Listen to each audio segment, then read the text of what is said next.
Alright, today we're out in the woods looking for morels, and we came upon a huge flush of pheasant back mushrooms, also known as Dryad saddle. These are polypore shelf mushroom. They grow on dead tree matter, down trees and such. And this is a pretty substantial flush. As you can see, they're everywhere through here. And we're in several stages. There's some that have already flushed and gone. There's very small ones that just started. And then there's some that are really overly mature.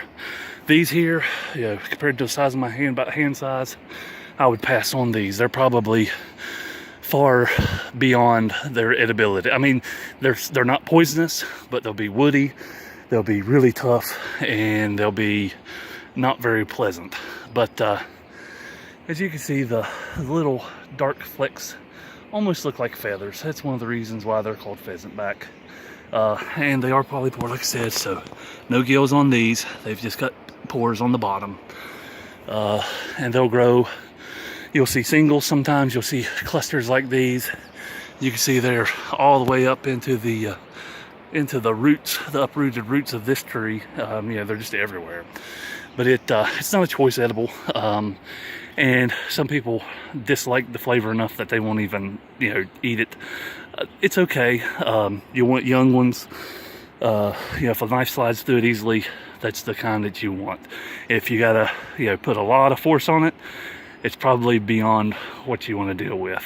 But they can be fried. You can dry them. You can add them to soups and stews for flavoring. But if you're out morel hunting and you're not finding any morels, these can be a little bonus for the day. As I was harvesting me a little handful of the pheasant back, it dawned on me that I left out a good tip for ID on this one.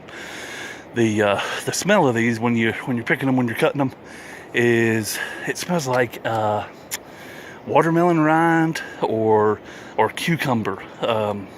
Once you smell it once, you kind of never forget. But wanted to throw that out there because that's another good little tip for identifying these.